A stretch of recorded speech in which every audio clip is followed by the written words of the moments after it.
Hey, it's John Carlos, and I'm here, as always, with Ta-da. Eddie. And we are here to discuss and, at the end, rank the Evil Dead franchise, specifically the movie franchise. We're not going to go into the Ash vs. Evil Dead series. It may get brought up, but like this isn't being included. We're Yes. talking the original trilogy and the remake. Yes. Um, so yeah, I don't really have a preamble. Let's just dive right on in. Yes, let's go. Yeah, Evil Dead 1981. The yes, Evil Dead. the Evil Dead. Um, one of the fascinating things about this movie to me as I've gotten older as the movie ages is that you know the second one and Army of Darkness have so much blatant comedy in them, and the first one is still it's such a straightforward attempting to be scary and serious movie. Mm-hmm. However, it's very limited by its budget, and I personally I love the first movie. It's brought me nothing but heartache though over the years because people constantly, especially people who are younger than me, they watch it for the first time. Oh my god, the effects are so stupid, and the effects are so bad, and God, it's so cheesy.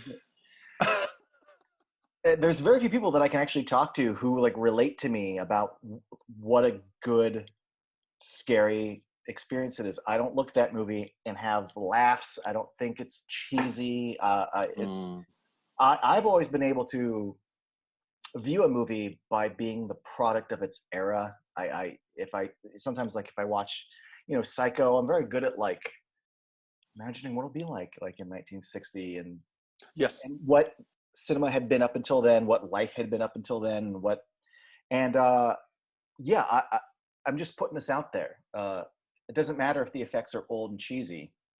Evil Dead's flipping great and should not ever be judged by its limitations. And I think also people really go back to 2 in Army of Darkness and they quote the shit out of 2 in Army of Darkness. And I feel like socially, 1 kind of gets forgotten. To a certain I would degree. agree. Yeah. Well, I mean, because if we're making mention of Ash versus the Evil Dead, even the series seems to acknowledge Evil Dead 2 and Army of Darkness, and possibly even, I mean, the fact that Bruce Campbell makes, I guess, what qualifies as a cameo at the end of the crawl of the end credits, Yeah. at the very end. It's There all is it's all a shared universe, but so it seems to kind of get even extricated from the well, lore, like the legacy lore. one of the reasons we're not including the show is because you Yeah, haven't completed the show, right. but keep watching. Oh, okay, nice, Because fabulous. it does actually do a head scratchingly kind of we're going to acknowledge 1 and acknowledge 2 and you're like what fuck it whatever, but Oh, yeah okay. in season 2. You know what? I dig that. Yeah, A multiverse for the Evil it Dead is. franchise. Yeah, I won't tell you what, but 1 Okay, definitely gets lovely. referenced. Well, I'm glad to hear that because I like this movie too. It's not, for me, I will say, as far as the way it holds up or not, I'm really glad that I got to watch it for this because I really got to question my own kind of line that I toe usually, which is I acknowledge that it's what granted us Sam Raimi and Bruce Campbell, um, which I'm eternally grateful for. And there are a lot of, I mean, there's a lot of little things that I remember that I like, that I look forward to seeing when I watch the movie. But the movie as a whole, I kind of had this impression that I didn't really enjoy it. And then I pulled my Blu-ray. I mean, I own it, and I pulled my Blu-ray and I watched it um, for this. And in preparation, I'm really glad that I did because one thing that I was really grateful for with this movie that I do think holds up tremendously is the cinematography. Yes. Um, like I mean, just the simple things that might seem predictable, but they take planning and they take a certain level of skill to execute, like the left to right shot of them all looking down into the cellar, like the POV from the cellar. And then I just wrote right to left as they listen. Oh, the right to left as they're all listening to the recording and everything. It just kind of puts you, these aren't the strongest characters in the entire saga. I will say that they're not altogether memorable. Even Ash, he's the most memorable. And I think his sister Cheryl is memorable because of what she goes through and because of because of how much I empathize with her and her situation. Me with the interpersonal. Not just with like the stuff in the woods, but just even before that. Like, yeah, she actually has, she's the fifth wheel. yeah, she has one of my favorite beats in the whole movie. I had to write it down. That point where you're the only one who thinks shenanigans and like I need to get out of here, and everyone's like trying to calm you down and tell you like, oh, you're crazy, and she's begging Ash like, will you just drive me out of here? And I love that he's like, sure, like I will, but like, would you listen to yourself? And I love that she goes, I don't care how I sound, like. And there is, it's like the best. You can quote the shit out of 2 and 3, but that moment, that is an actor giving me like, this silly movie, 100% honesty. It's great. I love her in it. I even love her introduction in the car because we don't know she's in the car initially. At first, everybody else is introduced, and then all of a sudden she just kind of, and I'm here too. And Peggy. You're like, who the fuck are you? You weren't established as a member of this group. So I mean, she's even introduced as kind of like a fifth wheel, like a rando, even though she has a justification for being there, like a bloodline justification for being, a member of this group. But and she's the only one who's in her room alone, and she's drawing and stuff. So I mean, maybe because of that, I empathize with her. I always wondered that about her. Not wondered, but like the fact that she was alone. Because unlike Evil Dead 2, where there is no evil presence until the book is read, in this one, they're driving up there and the cameras make it. I mean, I call it the camera, but the evil. It makes the car swerve, and the swinging bench is already knocking on the door. Right. The evil's already there. I presume it's just residual from the previous, when the book was first read and the recording happened.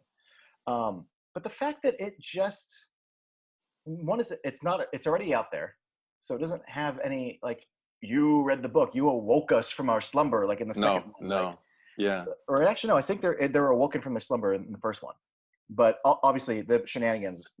Something is stirring. Like there's that perimeter shot outside the house, outside the cabin, like where we establish, oh, she's the only one who's alone in her room. I always thought it was kind of fucked up that like it picked her. Yeah. Like, because the first thing it does is starts fucking with her in the drawings and gets her out into the woods. And part of me, I mean, I just presume.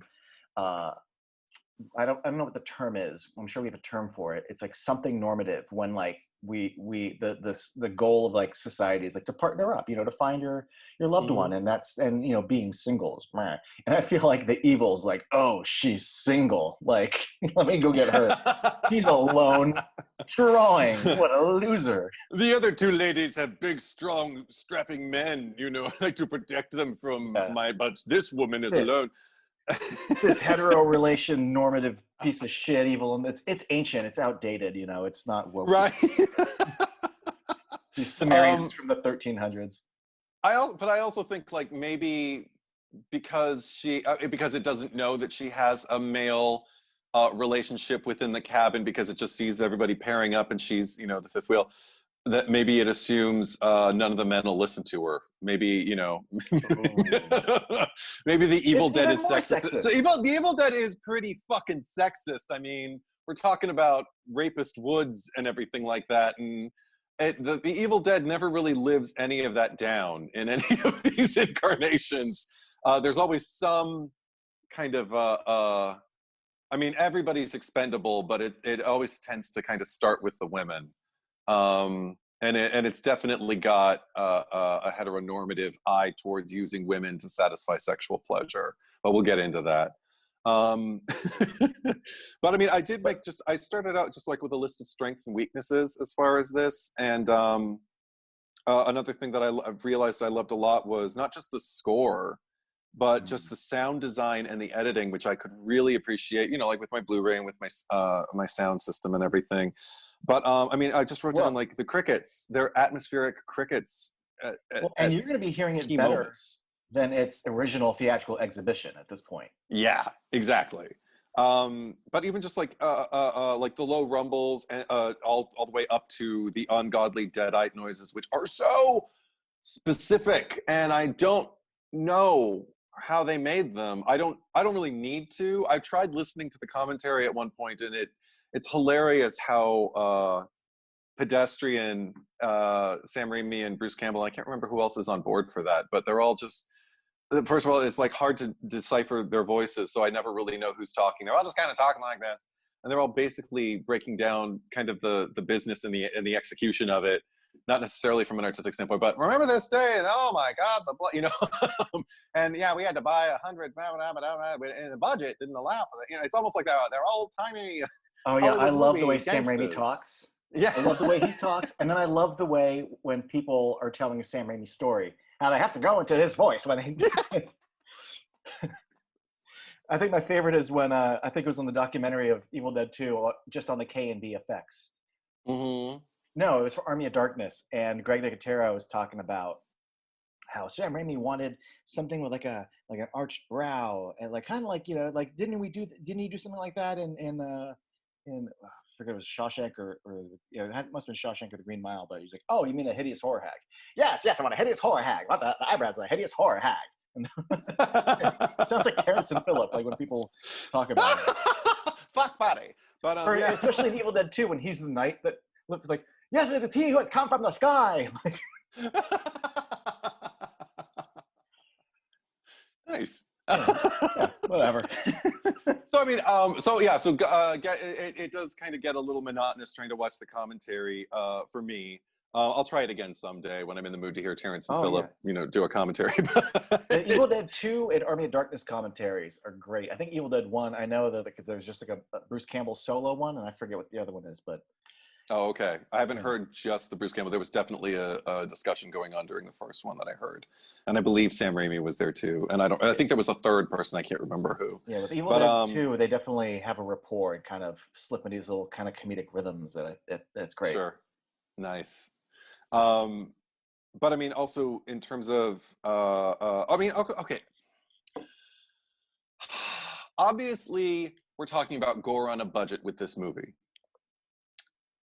That said, I don't have really harsh criticisms for it because, again, if you look at it as gore on a budget, I think you tend to see achievement more than an opportunity for you to criticize. There are some moments that actually are really visceral for me too.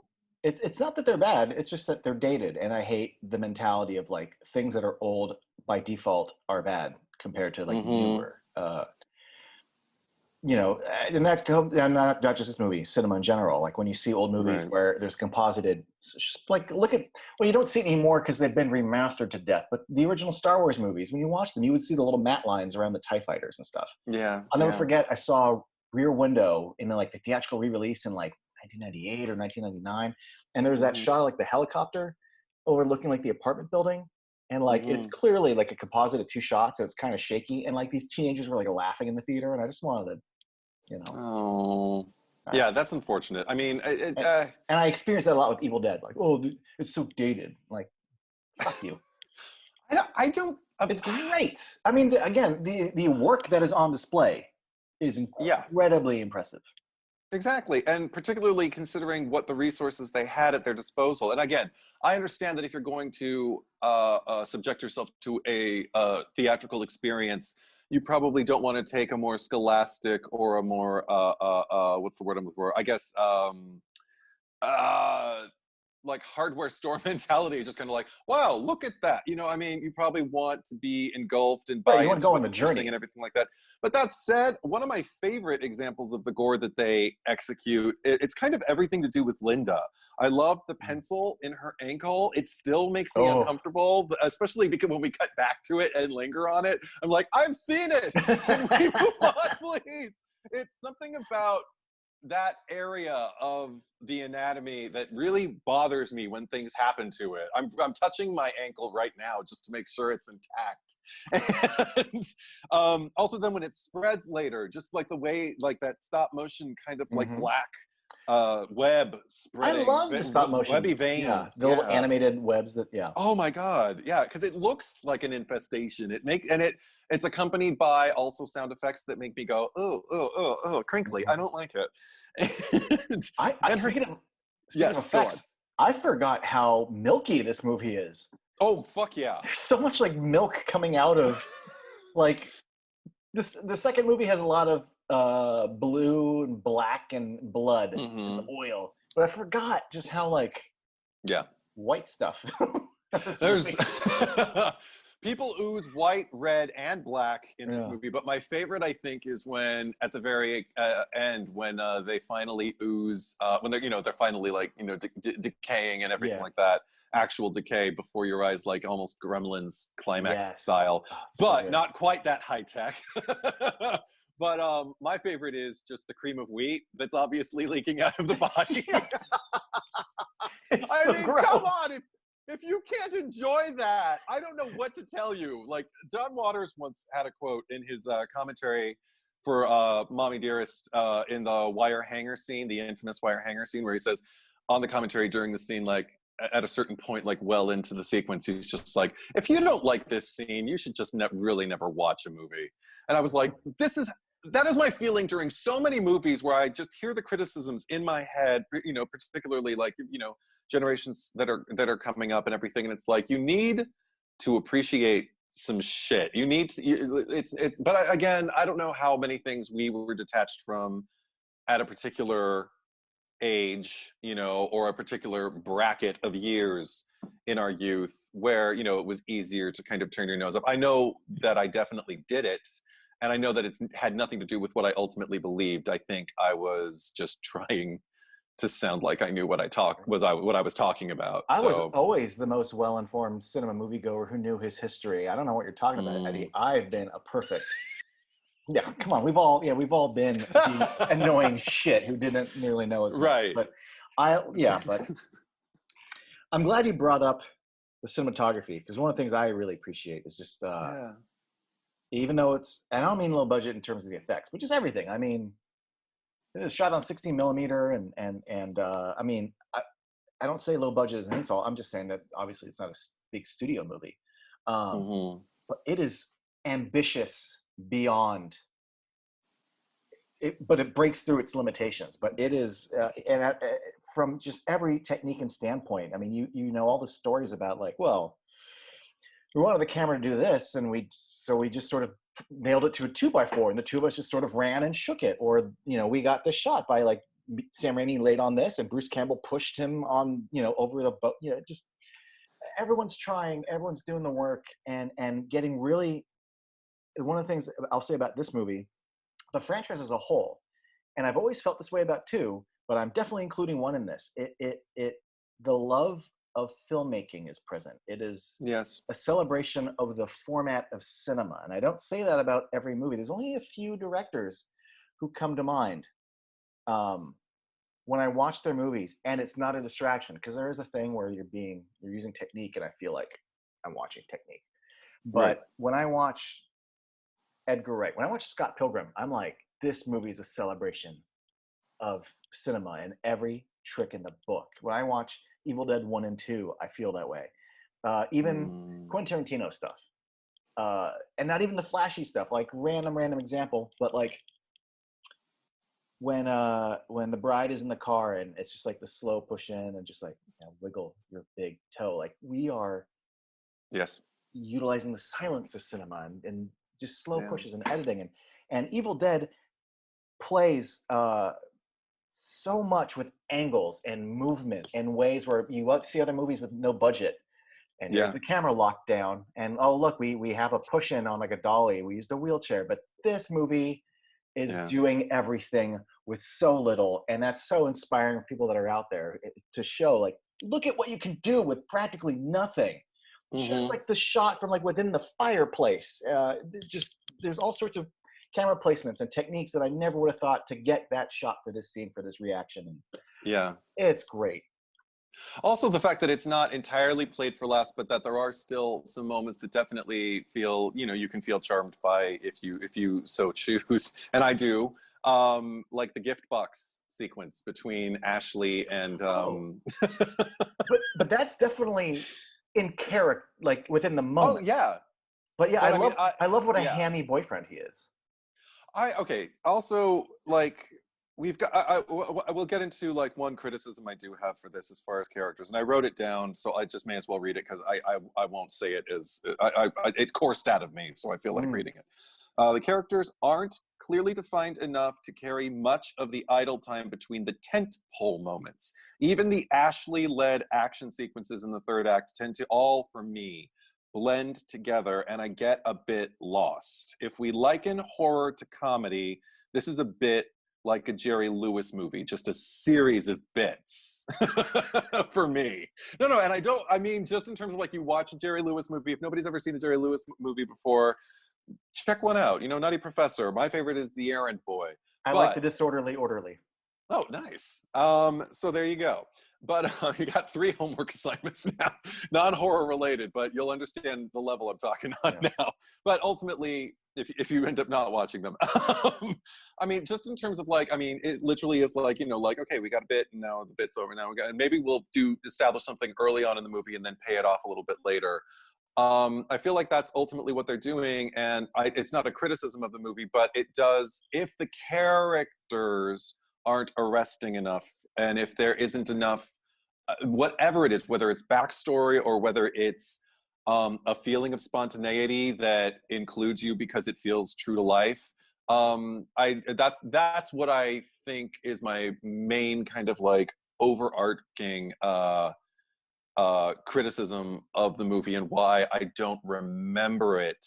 I needed to revisit it to remind myself what I like about it. What I tend to carry with me is the criticism, just because it's such a kind of overarching problem for me. I could see that. I don't 100% agree. The only one that to me gets a little hazy that I can kind of go, who is this person? Is was it Shelley?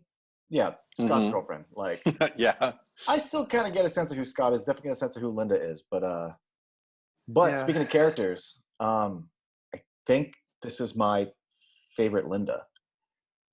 Just because once she is consumed by the evil, because the other ones, the Deadites / evil possessed people, there is a sense of playfulness. But in that first movie, they're more monstrous, and she's the only one that's like, yes. And she's got these apple cheeks that just and they give her these red lips, and when she's just sitting there, cross-legged Indian style, or yeah, it's the same thing, cross-legged. She just gives me, I mean, also she's probably the Linda with the most material. She has the most screen time, but I think she's a hoot. From her first line, just the yeah. I mean, I'm just like, oh, she's a simple gal. Like, she gives good evil laugh though. And oh my God, does she? And also, maybe not the most elaborate makeup on her out of the group, but it's my favorite. It's the one that I remember the most. Maybe because it's the one that, maybe because it's the one that she comes through. Like, you know, the actress actually comes through in the most for me. Like Shelley's actually, I feel like it looks a little like, here, let's just throw some Play-Doh on your face, you know, and you're ready, you're good to go. Okay, we gotta make our deadline. And Scotty, I mean, okay. Also, just let me wrap up with Shelley, because Shelley for me, the only thing I really kind of get from her is she's kind of a smart ass, and if she didn't have Scotty, I feel like she might have been the first one to be taken down, because she seems to be the most vulnerable to me. She seems to be the one who has kind of like the least personality and the least identity. I mean, the only thing we really kind of get from her is the fact that she loves duping Linda with that card thing where she's guessing the suits and the numbers on the cards. That is like that and the infamous line like, oh my God, what happened to her eyes? You know, that's all I really kind of remember from her. And Scotty, I just wrote prick, and then I wrote later in the movie, who comes through? ? And then as the movie started to wrap up, I just underlined prick again. I do find him interesting in that he takes like Ash does not rise to the occasion for a good chunk of the movie. In fact, it's Scotty who's taken some of the action on, and it's not until Scott's down for the count that like Ash actually like is that Linda, like he punches Linda, he starts to actually like get involved with the fight against evil. But yes, and even then, he still has one of my favorite lines with you bastards, why are you torturing me like this? Why? I mean, he's even when he's fighting and he's going down and he's and he's pushing back against the evil dead and whatnot.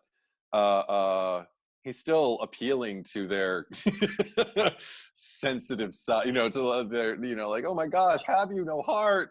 Please leave a man, a poor man to his devices. I don't know. I mean, I feel like there's a soliloquy in his heart. Also, I mean, the fact that like there's something that I like about that exchange with the gift box, because he is kind of hokey and kind of sweet.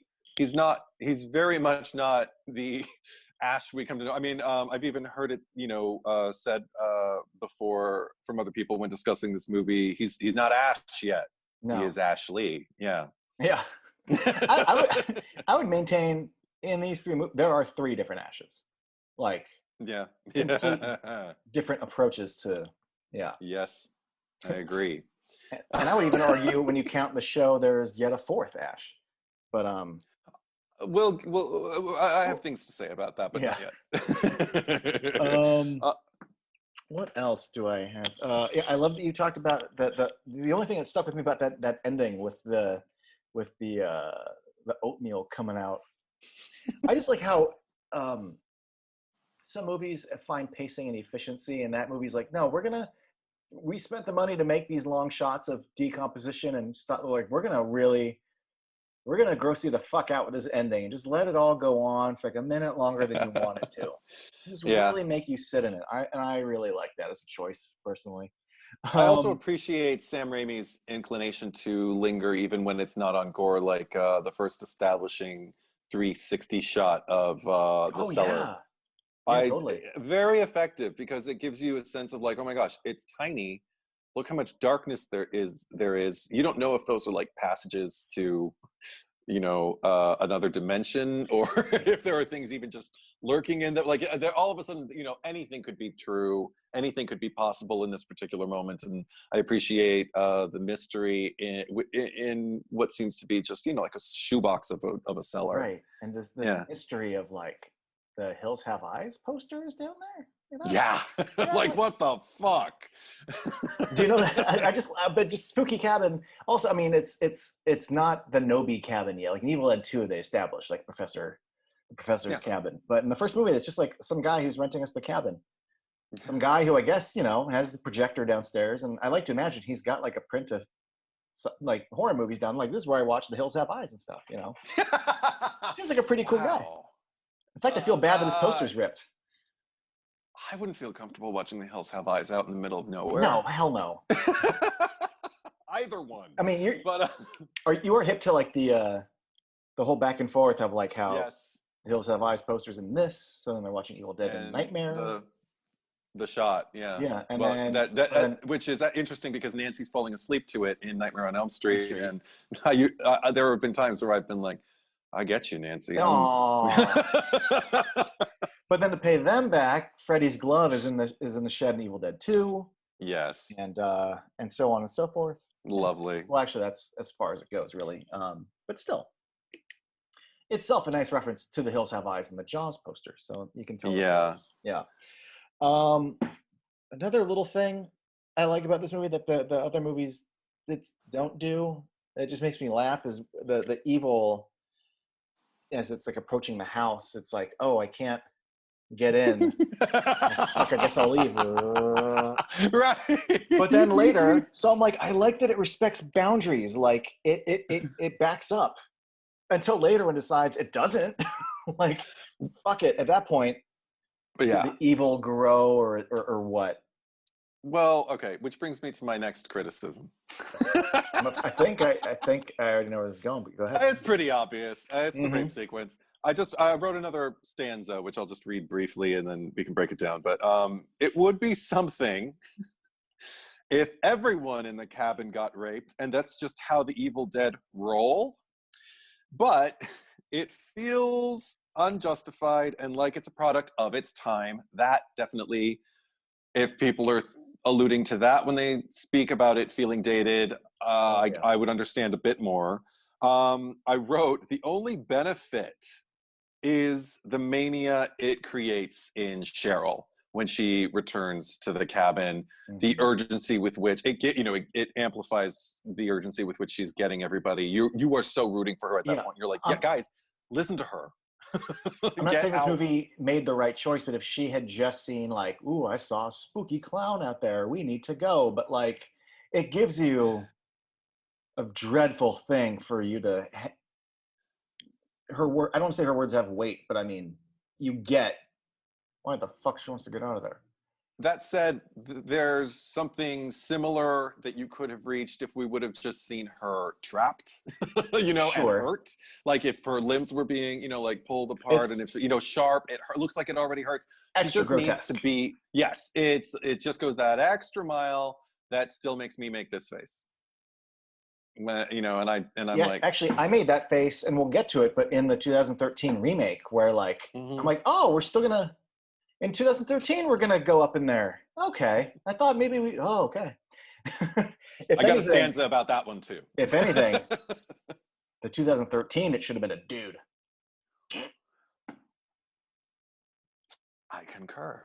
Or if that's what the evil does, then we'll discuss it when we get to 2013. But with this one, again, like, if that's what the evil does, it should be doing that to everybody. Right, Like and once they leave the cabin, and the and fact that it doesn't. not even a big branch up the ass. I'm just saying, what if like a really long twig right up the pee hole? Just Yeah, that'll get guys squirming. I like it. yeah. It's about time. Come It's about on, time. Twigs up pee horror holes. movies, catch up. Hashtag twigs up pee holes. That's a long hashtag. That's what he said. um, But okay, so that is definitely criticism. yeah. And I'm with you. Definitely a product of, I don't want to say its era, but just the fact that in general, like, because I remember in the 90s, I'm like, Mhm. Evil Dead 1 or doing like Evil Dead 1. No, that's the one with the tree rape, right? Yeah, the tree rape. It would just roll off your tongue. Right. It's indicative of a mentality of especially of young men, of male writers who just aren't even thinking about the weight of what they're doing. Sure. Yeah. So, I here, concur. I mean, I'm not condemning the movie because yeah, of it. I I do would, yeah. enjoy a great deal of the movie, but that is the part that makes me make the grimace. Right. I When remember some, the first time watching Evil Dead 2, I'm like, oh fuck, they're gonna do the rape thing again. And instead exactly. she just gets slammed into a tree. And it's the only like medium, I guess, where we could be like, oh no, it just murdered her. Thank God. Oh, what a Right. relief. But But in truth, there is within this framework a bit of a line. And I am happy to be on the no rape line. So but my sound design praise spills over even into the rape sequence because that fly buzzing thing, it mm, really, I mean, ew. I don't even understand it. It just feels kind of otherworldly, kind of undeadish, and it's just nothing appetizing about it. It makes me really uncomfortable. I was already uncomfortable with the visuals, but the fact that there's this undercurrent of sound that is that I'm writing a wave. So there's still filmmaking going on. It's not full on exploitative, like, hey, I'm just going to point a camera at something and let the audience deal with it. I feel like it could have gone a different direction, but there's still other aspects to that I feel uh, are effective. the way the branches are like puppeteered are still like unnerving. Oh Like God. there's still technique involved. Yeah. Yeah, absolutely. In fact, the thing I like about this movie the most that to me kind of separates it from Evil Dead 2, because Evil Dead Hmm. 2, you spend like the first half. I mean, Linda's introduced, but you spend a majority of that first half with Ash alone, Sure. which has its own strengths. But this movie plays more with like you're watching people you're watching your friends be consumed by something, and they're now losing their Mhm. identity. Mhm. So even before they're like dead, they're already foreign, and that's already sad. And you don't get that when Ash is alone. But even the people he's with in the second half, they aren't like his friends. So there is something a little more tragic about the first one. A lot of really good horror to me deals with the idea of identity or loss of identity. And when I think of that, Evil Dead doesn't always pop into mind. But I Hmm. think the first movie absolutely qualifies because you don't have like a clear cut villain. You don't have like a Freddy or Jason. Like your friends become the villain, and you now have to kill your friends, and that's fucking Hmm. scary. I never looked at it that way at all, actually. That's really interesting. Because also I don't agree 100%, but a reason I would get behind your argument is because I believe this is the only movie that doesn't introduce even the possibility is being spoken or spelled out in the book of saving the souls. For all you know, all the things that the Deadites are Oh yeah, saying are happening to your friends are really happening to them. yeah, The thing is, from two on, every time they say shit, it's like, you know what? If I destroy you, they'll be saved. All I have to do is right. kill you or send you back from where you came from, and they'll be saved. But there is no real kind of like light at the end of the tunnel as far, or there's Mm-mm. no knowledge. There's no salvation in the first movie. So for that reason, I would say, yeah, point to John Carlos. Not points, just but yeah. I know, but I mean, good. You made a good point. Let's put it that way. There we go. Because I I never looked at it that way. So thank you. I didn't look at it that way when I was younger, but it's crept up on me over time. But yeah. Do you have anything else on one? Just that also another thing I really appreciate is how gnarly the Book of the Dead looks. Oh yeah, It bothers me. This is one of the two that bother me the most. And the funny ones, they don't bother me. But just because it looks like flesh to me. And you know me. I hmm. mean, Giancarlos Well, knows, the rest of you may not know, but I have a dead flesh thing. And that if it looks papery and I'm not going to go just on. don't think about it. Yeah. To me, the weird thing about it is the face that's on it is a more like gnarly face. Like I love Army of Gross. Darkness, but Army of Darkness has such a boring book. Yeah. Yeah, It's just. it's a little flat, lacks texture. Yeah. But yeah. All three of them. um, the fun thing about this franchise is, I mean, we can get into how like two isn't really a sequel, but Right. like each movie has an ending, and then the second movie kind of starts as a hard open and then gets to the scene that was the ending of the other movie, but does it different. Mhm. So the first movie ends with like, the evil just comes through the house and like comes up to Ash, and then we cut. And in this movie, we have that scene, but then we see what happens after that. And then Ash ends up back in time. And the next movie opens with Mhm. him back in time, but instead of shooting the thing, they like take him away. And then later a winged creature shows up. So they're always like recontextualizing their endings in this weird, like, they're not quite total perfect puzzle piece fits, but it's kind of the charm of being a fan and seeing how they recontextualize beats within their own franchise. Mm. Um, I will say that up front, the if you could see what they were doing within their budget of the first movie and how ambitious they were beyond their means and budget, I could just say the same thing again about two. Like it looks more expensive than one. Yeah. It's also compared to other studio movies, it's still cheap. Uh, it is just as ambitious within Yeah. its now older filmmakers and everything that they've learned. They're still, shooting big or I'm sure there's an allegory about Babe Ruth pointing to the thing. Sure. They're still aiming for the stands. Yeah. I mean, in the first movie, the camera kind of goes towards the car and then goes over it as it goes to the house. And this one, they're like, what if we went through it? What if we just tagged the Yeah. camera to a piece of wood, just broke it through the glass, and let's just go nuts? And just like that movie, the spirit of filmmaking is very alive and very infectious. All three of these movies to me are joy. Like when Mm-hmm. you say Evil Dead, the first word that pops in my head is joy. because there is delight for me to be had in Bruce Campbell's performance, from the glee that the effects team has in crafting some of the coolest things I've ever seen in movies. Mhm. Just the cameraman, the direct, like everything, even sound design, just the just pure joy. That is not lost in Evil Dead 2 whatsoever. No. I actually, okay, this was the first one I came to in my little horror history. And I was turned on to it by this kid in my English class. Um, and I just remember he was a funny kid. He used to like pass me short stories. He wrote about like horror things that happened to like kind of like his avatar and his tweaker friends.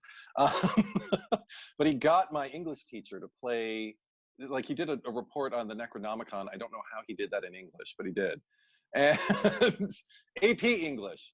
And he convinced her to let him show Evil Dead 2, the Book of the Dead, to our class. So that was my first experience seeing it. It was just like maybe the first 54 minutes or so. And also we sat next to each other, so I had his kind of commentary in my ears, so I got to hear him. And it wasn't annoying, it was actually I don't know, it made me happy because I was like, oh cool, I have a friend. But you know, the part where what's his name, the guy who's with I can't Jake, remember all their names. Jake and Bobby Joe, No, the other one, Annie and her Ed, boyfriend, Ed. Ed. When Ed first sees her, he's just kind of like, listen, he's gonna go, and then he kisses her and he goes, and we just started laughing. I still think about that when I watch it, and I still laugh. Um, and I remember just like him telling me, like prefacing the movie, saying like, I'm gonna get Mrs. Hackett to show this movie. You should see. Do you know Bruce Campbell? I'm like, no, who's that? Just like, you'll like him. He's a good actor. I'm like, do you know I wanted to be an actor? Right. And I'm watching him. I'm like, oh my god, he's a good actor. And He's this is in high school, amazing. right? This is in high school. I was like Yeah, 16. I saw it in high school too, and it's in high school is the best age to be exposed to these, by the way. Oh yeah, and I would walk home from school, and I remember the same day I was walking home, and there was a Blockbuster on my way, so I stopped in the Blockbuster and rented Evil Dead 2 with what I, made sure I saved enough for my lunch money. I came home, and I had already had a 2 VHS setup, so I could burn, like copies. So I made a little bootleg Evil Dead 2 because I knew I was going to want to watch the whole thing and over again. And I watched it from the beginning, just like sat there and just watched it all over again, just like going, oh, I fucking love this movie. This is hilarious. How did I not know about that? Like, I love horror, but I hadn't even heard about it. Yeah. So See, that's my memory. Yeah. I'd known the VHS cover. I'd seen that skull with the eyes.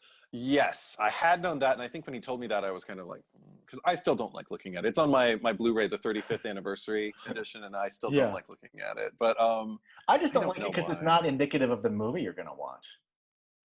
I don't like it because it carries over terror from my childhood, but not even childhood, my adolescence. But it still bothered me. I remember going, "That's not. I don't like it."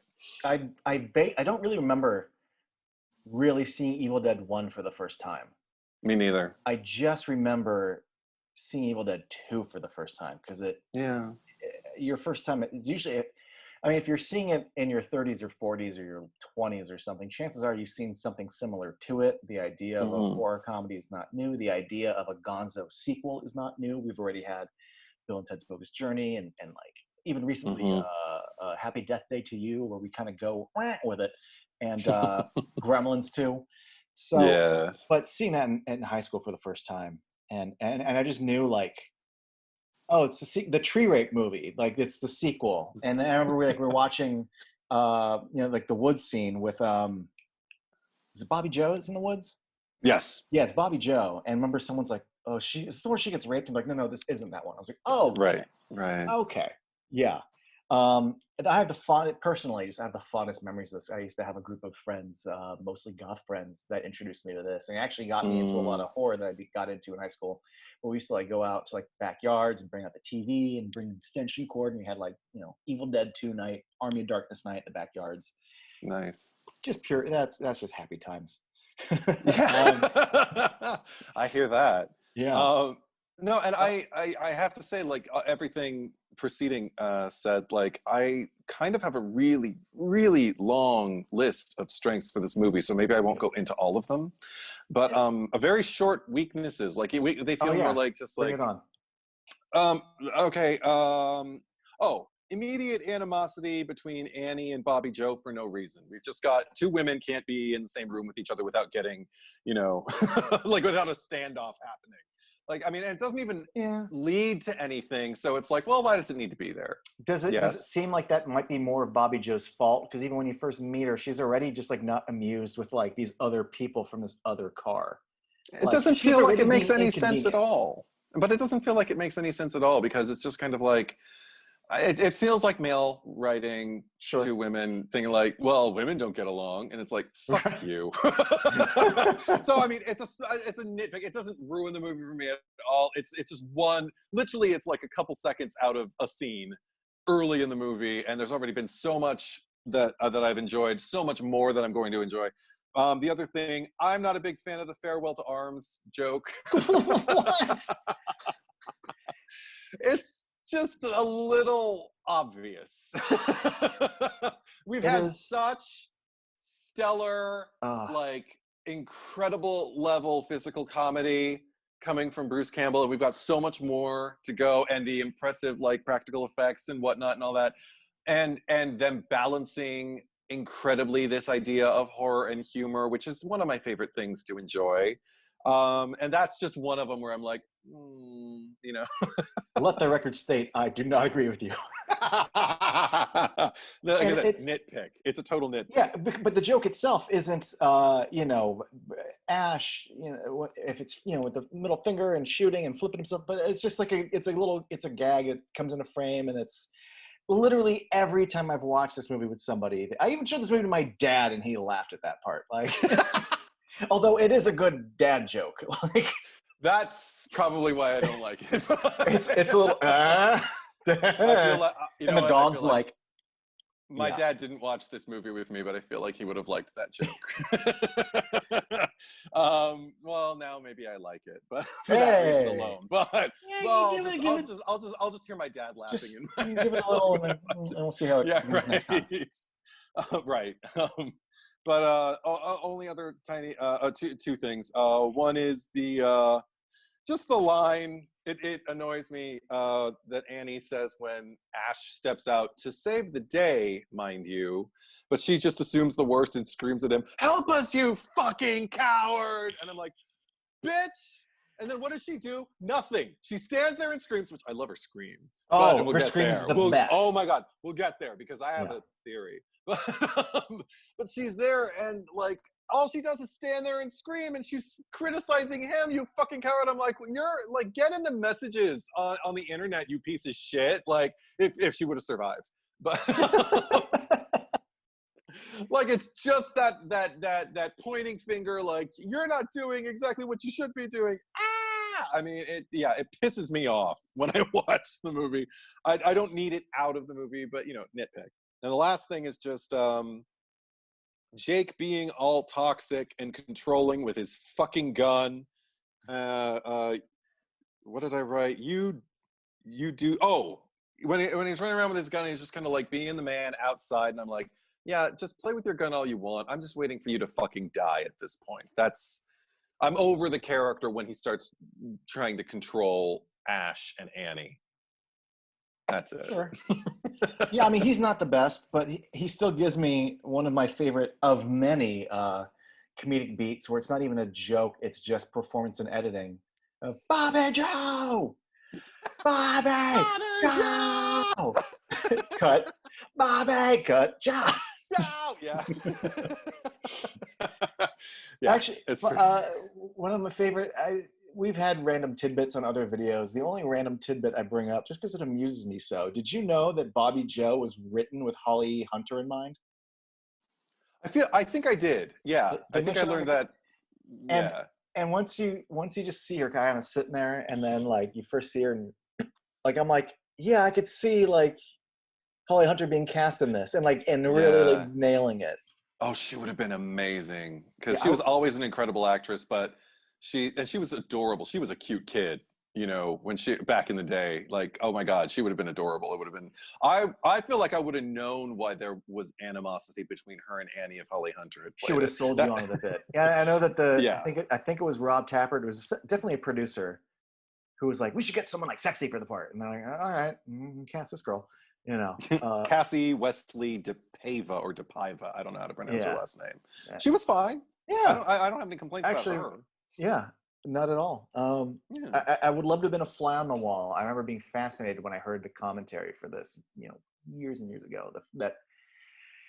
That Anchor Bay DVD from like 2000, 1999 or Yeah. 2000, and at that time, Sam Raimi lived with the Coen, and I know there's always been, you know, like some of the camera rigs that they kind of invented for Evil Dead 2, like the Coen brothers eventually used, and you know, there's a in a positive way, but there was an incestuous little circle, you know, of Oh yeah, yeah. you know, and Hmm. cameos and references and shit, and but to be a fly on the wall when Sam Raimi lived with the Coen brothers when, and this is even before they were married, Frances McDormand was still just hanging out all the time, and then Holly Yeah. Hunter was hanging out all the time. I'm like, man, Yeah. that is like a couch I would just like to sit on for a little bit, you know. Oh God, yes. Yeah. Absolutely. Amazing. Speaking of a couch I'd love to sit on. That's not a euphemism for something? It could be.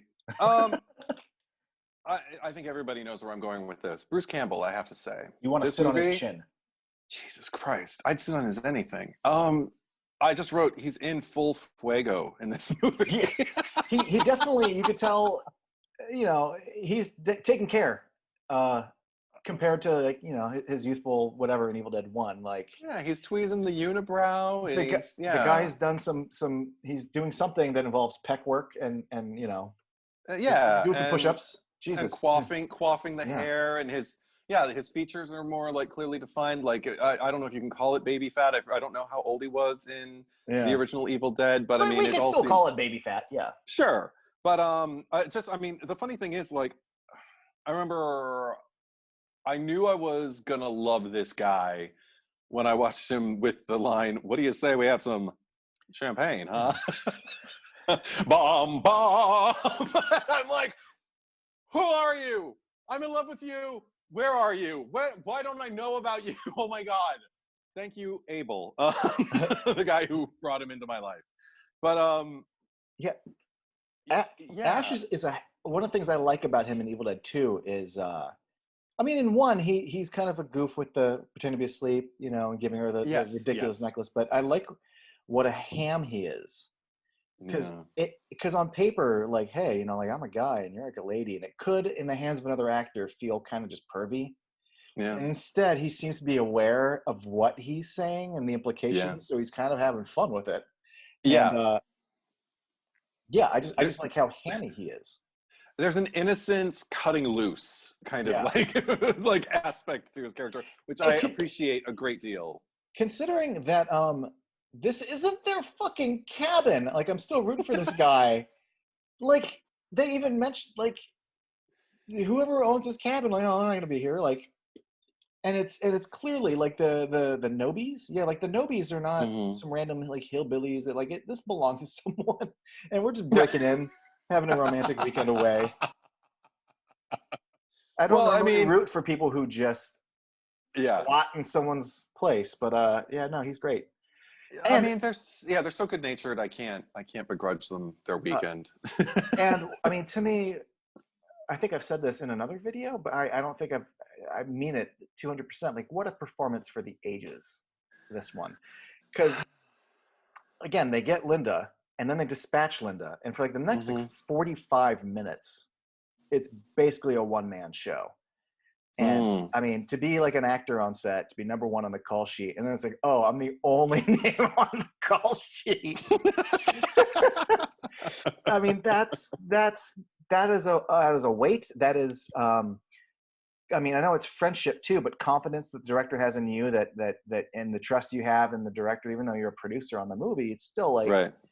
uh, there's so much that people love about this movie that's already been said that it, you know, feels redundant to really go in it.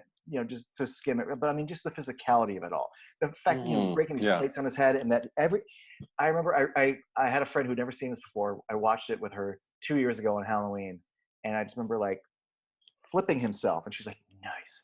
Like, he has great hand acting with but also he does two things really well, I think. One is the movie really plays with the type.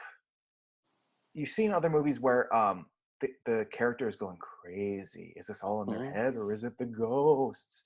And there's him looking in the mirror and then being confronted by like the other Ash, and then it cuts to him choking himself. He plays the isolated craziness, even though we know it's. And I think even to agree, he knows it's the evil, but still that type of acting is great. But two, he plays such broad, still rooted in truth, but these broad, exaggerated screams and reactions and anxiety and the facial and all the face pulling.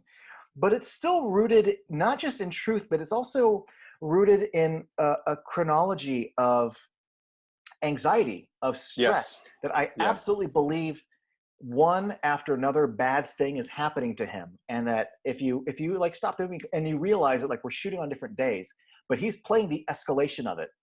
Yeah. And the tension that it would have on you.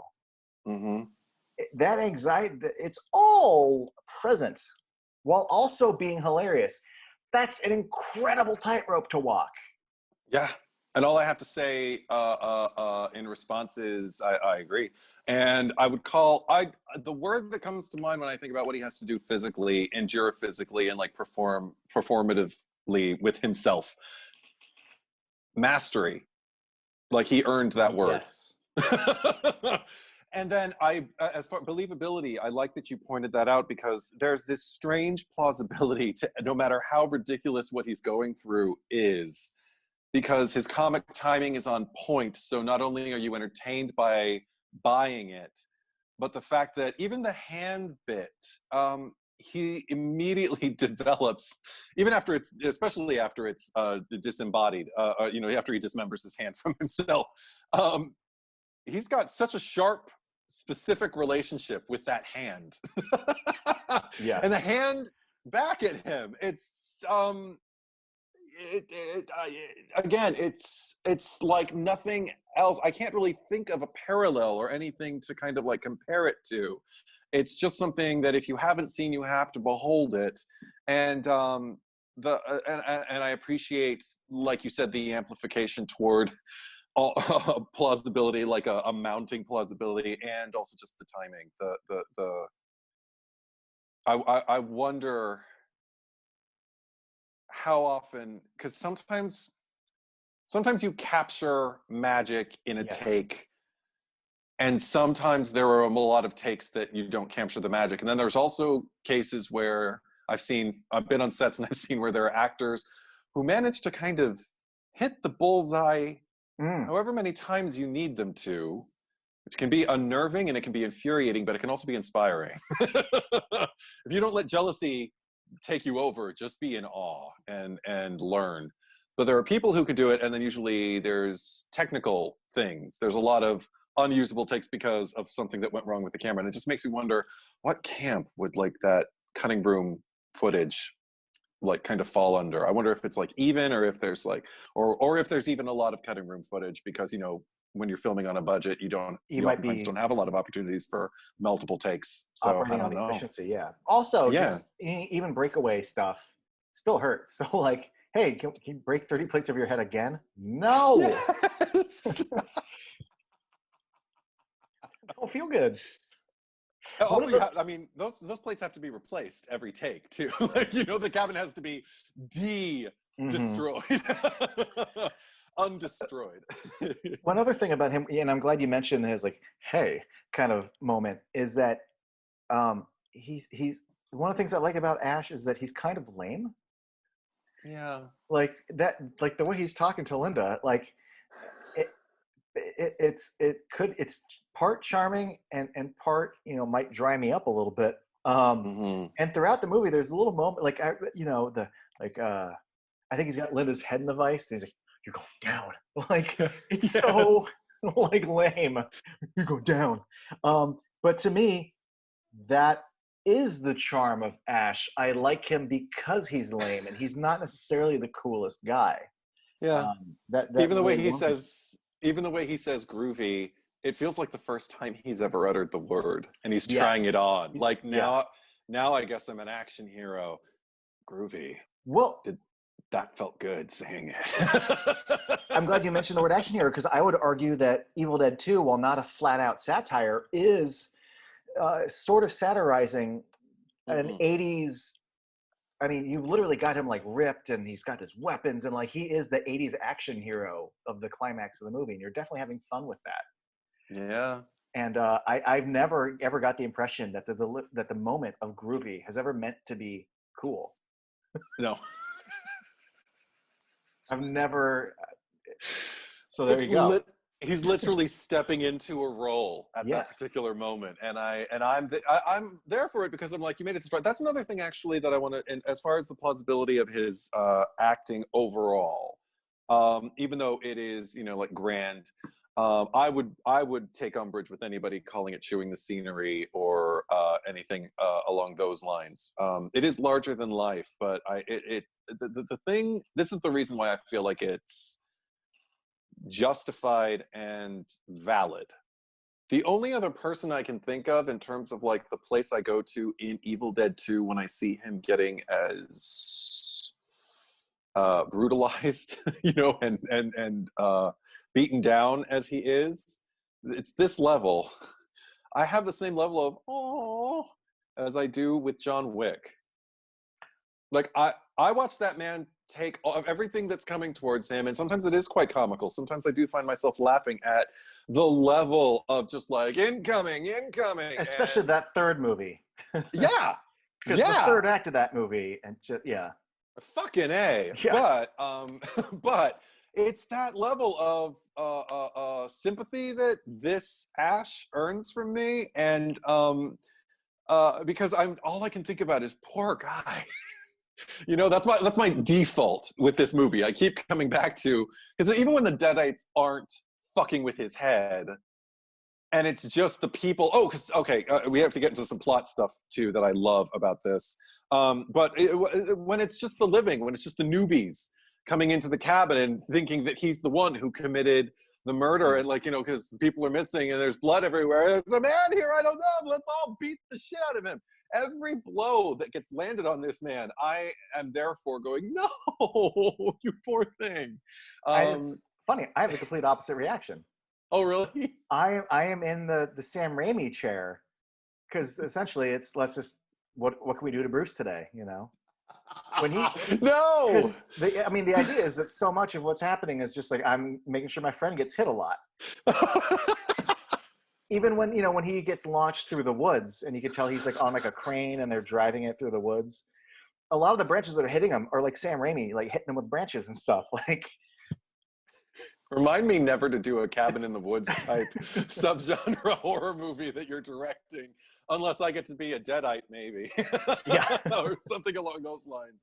I mean, it's a common. I mean, I mean, if you've ever seen like Drag Me to Hell, it's the same thing. It's just instead of she's Yeah, not that's Ash, true. but like let's make sure we cover her with goop and hit her with this and knock her with that, and even True. if it's not her main character, like even in Spider-Man 2, like all right, can we just do an Right. Evil Dead scene when Toby's in this closet? Can we just keep having brooms fall on him and just sort of fucking God damn it, you know? That whole movie is brooms falling on him. Yeah, Spider-Man 2, I'm talking about. yeah. Yeah, but But no, yeah, no, I I don't. delight in that because to me, like that's what Ash is for. Like he takes the hits for all of us. Like he, And I he just feel bad because essentially doesn't die for our sins, dies for our sins. but he had to like already he's already having a bad night just I with know. Linda. Just with Linda. You know what? He's If it having a no, no, bad night. but You know? if it wasn't such a screwbally movie, like if it was a little more serious, I know you're totally your feelings are valid. But to me, it's such a Three Stooges kind of movie that I'm here for all the doink doinks and you know. Oh, I'm here for them, but I get my little feeling. It's just like, oh no, poor Ash. But I'm not weeping. I don't weep in this movie. There's only a few times I would do. When I feel poor Ash, when they throw him into the fucking cellar, and Henrietta pops out, and he lets out that high pitched scream. I'm like, yeah, I'm with you there, dude. That because he does good screams. When he's in the chair and like Linda's head, and then but when it's when she's pulling him into the window, and then we pull out, and he's in the chair. Yes. And he's like, I can't even attempt to do the acting, but yeah. Yes. Like the screams won't come. It's superb. Oh, I love it. Yes, it's perfect. It's absolutely what that moment requires. But structure-wise, I just want to address some things. I'll just go down my little checklist here. This time, you already mentioned like the absence of maybe a clear trigger for the evil. I mean, like there's something that definitely kicks it into high gear in the first movie, but this one, obvious trigger for the evil, kind of works more for me. Seeing Ash turn and also establishing the effect daylight can have really early on. I mean, this movie is so economical as far as establishing what it took a really long time in the first movie. And I don't, it's not a harsh criticism for that movie overall, but just the fact that it gets done in more time. So there's more room for the slapsticky stuff and the new stuff that they try. I appreciate it a great deal. Side note, before we go to your next point, I mean, economical. I mean, Jesus, that movie starts on just like the car, and then it pulls into the cabin. We don't even like introduce the cabin. We just get to them like having their little date, like 5 minutes in the movie, and like Linda's gone. Like it moves. And we establish this join us and the bridge being out. And I'm a huge fan of the endless corridors inside the cabin. Oh, the ridiculously. Oh my God. Fucking love it. Wasn't it on the set was built on the floor of a gymnasium, wasn't it? Yes. Yeah, it feels like it when you run through all those little corridors. And when he's running through them, look up because you could see where the sets end. Yes. Several of those passing shots. It's charming. Yeah. A huge fan of Linda's stop motion ballet and just that element with her character, just the fact that she's introduced dancing. There's something about that I'm like, this is going to figure in later. Yeah, it's one of the best parts the of the first movie. time seeing it. Oh God. I mean, right. And then, I mean, it's already, it's weird. It's not scary. I mean, maybe some people might find it creepy. I don't find it creepy. I just find it strange in a great cinematic way, like the kind of strange I crave. But then it's just got a little cherry on the top when she leaps and disappears. You just hear, ah! Oh, I never get tired of that. No, never. And then her screaming, or not her screaming, her laughter, and kind of screaming like her, or whatever, is evocative to me of two female puppets that I love dearly, Miss Piggy and the Lady Gremlin from Gremlins 2: The New Batch. Yes, that's a good call. I appreciate that. And also just like cinematography, they echo that 360 shot, but outside this time when he just kind of established how alone he is. And I felt like it was even maybe more effective than the establishing of how small the cellar was, because I was just kind of like, I felt the remoteness. Yeah, I'm bothered by being in the middle of nowhere, so that gets to me. It's also, to me, the shot is also because you see him get pushed deep into the woods. The tree falls down into the puddle. Right. Yeah. Now he's looking up, and he's at the cabin. Yeah. When did he walk to the cabin? Because the woods are being fucking weird, and that to me is the creepiness. Like, what the fuck am I doing here? Yeah. And also just like acknowledging a bunch of things from the first movie. I didn't get to talk about how much I love in the first movie the blood coming out of the electrical sockets and going into the light bulb and everything like that, and just painting everything in this red. I fucking love that. I love that there's blood on the bulb. I'm just gonna like, I see you, movie. And another mirror bit. It's not the water thing, but this time it is. Like you mentioned, the Ash coming out and telling him. And I just wrote the skull. I don't know why. The skull. I don't know why. It'll come to me. I shouldn't just write words. Then one of the little things, I hate when I do that. And I go, what the fuck? You're ready Yeah. going, you'll know. And then you're like, no, me, I didn't know. I don't need to pause the movie. Yeah, it's Uh, terrible. no, one of the things, what was your second to last one? The Mirror. The mirror. I love that the other Ash in the mirror. Something about it unsettled me. And it's not until the two of them are face to face that I realized the other one's got like Big false thick. eyebrows. Like there's something off of Yeah. it. He's like evil Spock. Like there's something. Yes. Also, I God bless this movie for holding on to the original template for the Deadite design and pushing it forward. I feel like anybody who might have those kinds of criticisms for the makeup in the first movie, I'd be interested. I'd be like, well, what about two then? I don't agree with you about one, but with how do you feel about two? Because I feel like two, particularly Henrietta. Dear God, One of my favorite horror movie like creature character people things. God bless Ted Raimi for Mm-hmm. playing her so effectively. But yeah, the design still, it bothers me. That's the thing about this movie is it doesn't scare me like the way a lot of horror movies scare me. But it does, if I'm watching at the right hour at night, there are things that'll unsettle me, like that fucking, I don't know if it's a steer or a deer or whatever the fuck it is, but the Yeah. no, no. If it's after midnight and everybody's asleep and I'm watching that shit, something about it, it's dead. It's laughing. It's weird. It's unexplainable. It feels nightmarish. So I love it in the context of the movie, but I don't like it. There's a few little things that I'm with you on. One, and it's not even there's nothing about it that's grotesque. They do it in each movie. They do it, I think, briefly in one. They expound upon that as an effect in two and three, which is when someone leaps into a floating position and then has their Oh, dialogue while they're just floating in the air, and they're just being yeah. suspended by something behind them. Like we don't actually. But there is something that to me, not makeup. That to me triggers otherworldliness. That this is something is wrong, something is different that is not in our realm. They are denying gravity Yeah. now, Yeah. and I get it. it's creepy to me. It Yeah. just gets under my skin when I see it, even in the middle of a funny movie. Um, and then also Henrietta's stop motion transition, the animation of her face right before Ash gets pulled. That So little great. So great. when the neck extends later, that doesn't bother me. That Oh, shit. ha ha, you fell down. Go on. No, but the transition from Henrietta face to like creepy skull monkey face. Yes. This is Yeah. creepy skull monkey. It makes a monkey noise later.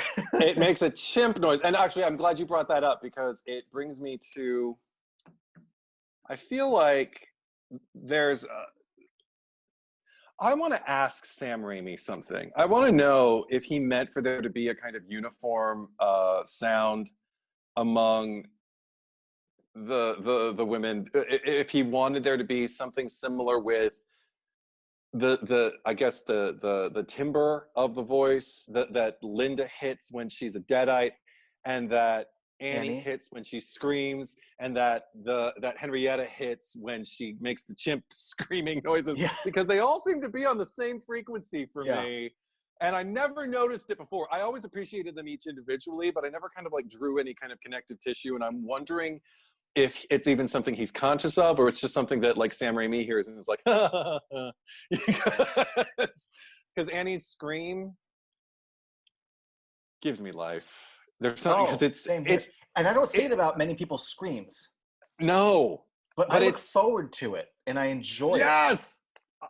I even forgot about it during one of my. I hadn't seen this movie in quite a while before I think I bought my Blu-ray, and then when I finally got a hold of the is it 35th, 25th, whatever anniversary one that I have, I'm watching it, and she started screaming, and I was like, "Oh my God, I forgot about that!" And it was like being re-gifted something glorious that and I think my favorite point of it is just when she's holding the door. Because it happens earlier, but it's never better than the door. And then she stops. And she only screams anytime something's happening. It feels kind of like a conductor taps his wand on the and just kind of like, and now you play. It's like, if I'm going to make the door rumble, you're going to, ah! Yeah, and It's a whole comedic bit. It always and it starts like you're just hitting that one key. It never goes like, ah! It's just, No! ah! Ah! I don't recall if it's brought up in the commentary. I've never looked it up to find out if that's really her or if that is.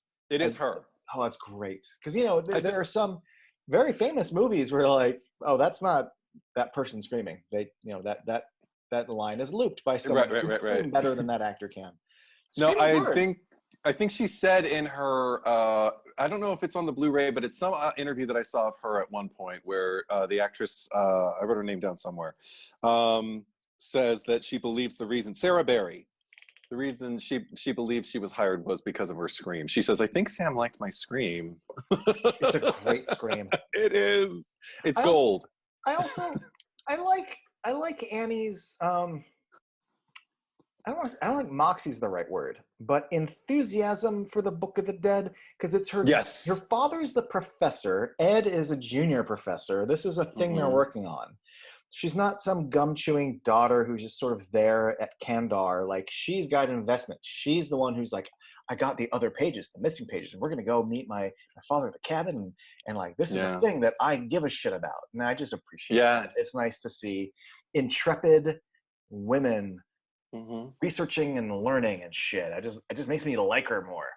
Which is why the help us you fucking coward thing is the only thing that I really kind of take umbrage with as far as her, because the rest of it I'm just like, otherwise you're a woman with agency in a subgenre where women, I mean, even in the preceding movie, women weren't really granted all that much agency. Right. Whereas this one, it felt like a step up. Yeah. Ash needs her to read the pages. I don't read fucking Kandarian. Yes. You do.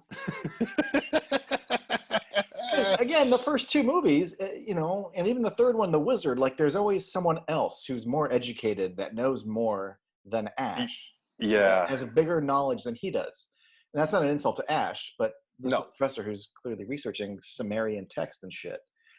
Also a huge fan of her abuse of Jake. Dan Hicks. The fact, all the way, I mean, the fact that she's shutting the door on his legs and then pulls him, but not quite far enough, and then shuts it on his feet, and then finally gets him out and does my favorite thing. But right into what I call, it's not a wood chipper, but it may as well be a wood chipper when she gets him into the cellar, and all the blood's coming up. Because first of all, the sheer amount of blood coming out is already a riot. And then the sheer amount of her screaming is a riot. Yes. Put the two together, and that is comedy gold, my friend. Hug from baby Jesus. Again, this franchise is joy. There are so many, stating the obvious, so many set pieces, so many funny lines, so many funny beats. Ash noticing the lamp, and then bouncing with the lamp. And then the stop. Yeah. Because they both stop at the same point. Like, the chainsaw arm, and you know the chainsaw is missing, and this fucking Muppet comes in, and there's endlessly. It is a sublime celebration of blood and stopping on the eyeball comes out, and the Three Stooges bit within the mouth, and it's a delight. And I still respect that in the third act, it takes a big swing again beyond like it's kind of like. This isn't a criticism, but like the only, I guess, vague critique is that like I've said, the first movie, like it aims bigger than it can. And I appreciate that. And in this one, they're like, what if in the finale, like the trees came to life and started like attacking the house, and then evil manifests itself physically. And it just looks like it's a cool build. Yeah. But it definitely moves like a giant fucking thing with like a jaw and like these eyes, and like the hands very like King Kong, as it just sort of goes like around.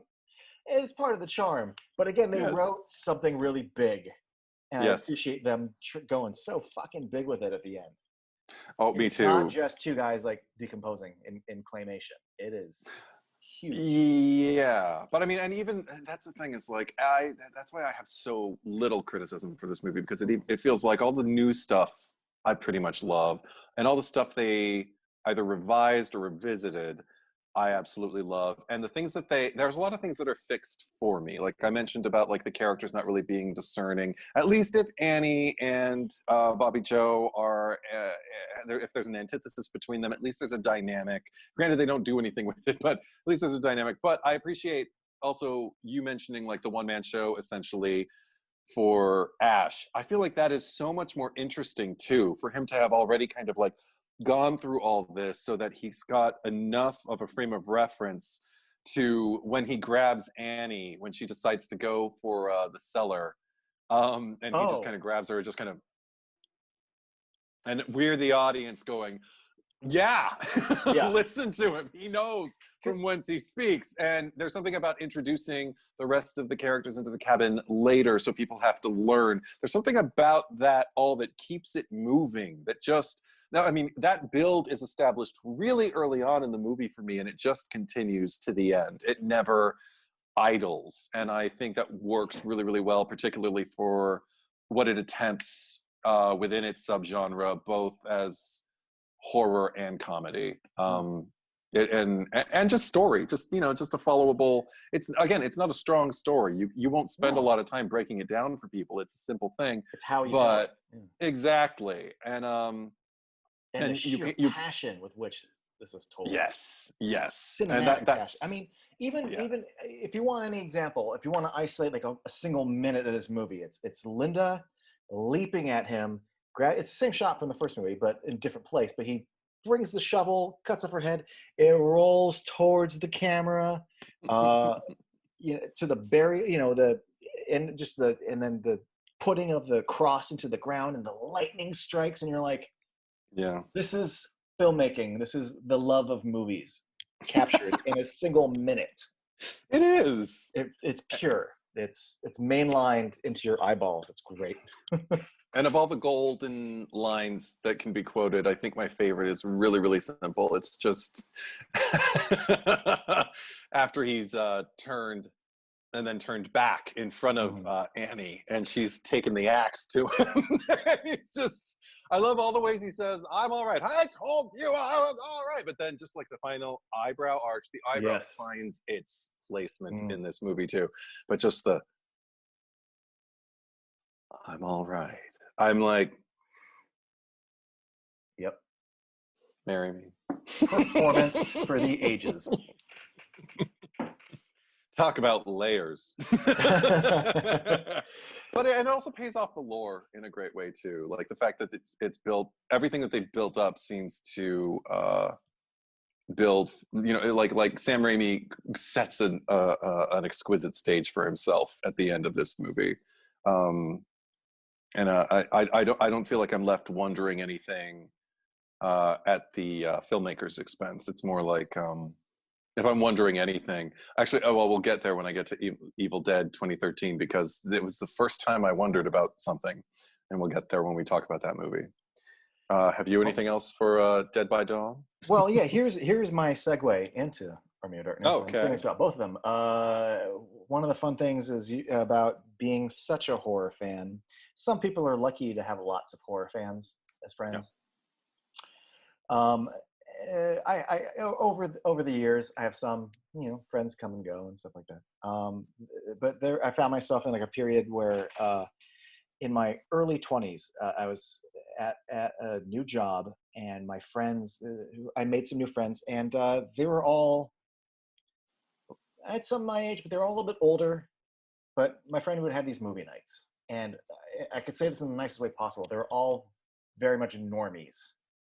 Uh, They like their rom-coms, and they like their big Hollywood things, and definitely horror was not their bag. I was literally 20 years old. Some of these people are in their mid 30s, early 40s, late 20s. But we'd have movie nights, and it started becoming a thing where it'd be two movies, and each month a different person got to pick what the double feature was. And that was my first uh, time going, we're going to do Evil Dead 2 and Army of Darkness. I've spent many years since introducing plenty of people to at least Evil Dead 2 and usually Army of Darkness. And I knew even then this is going to go down great. And I was absolutely right. Um, Good. Oh, okay, I can breathe. I because was bracing myself. no, because Evil Dead, like you look at the box and you think it might be some niche, creepy, gross out horror movie, but Hmm. again, the language of the movie is so cinematic, Hmm. accessible to people. Also, the fact that so much of it relies on Three Stooges type humor. Hmm. People know broad comedy already. It's a language that you're taught as a child watching TV. So I know that it's just a thing of like, trust me, I know you're gonna like it. I don't care if it's really bloody. You're gonna like this because you like broad comedy. People like broad comedy. But the most satisfying thing to me, uh, especially doing a double feature, because everyone was already like hooked by the second movie. So we're watching Army of Darkness, and here's how I know that we got him. In Army of Darkness, when he's in the pit, and the old wise man throws him the fucking chainsaw, and it's Mm. spinning, and he leaps up, and you hear the silence, and then the click. The whole room Hmm. went, yeah, and cheered. Like, you're all on this fucking journey with me. That is a moment. And I just showed Army of Darkness to a friend of mine a year ago on Halloween. And Aw. same thing. I'm watching it. And I'm just waiting for it. And then they went click, and she was all nice. And I'm like, there it is, like that. Yeah. So Army of Darkness. So after that lovely segue, turns out we're gonna stop right now. We're gonna end this, and you can come back to watch the part 2 video in which we will get into Army of Darkness and 2013 because we like to talk.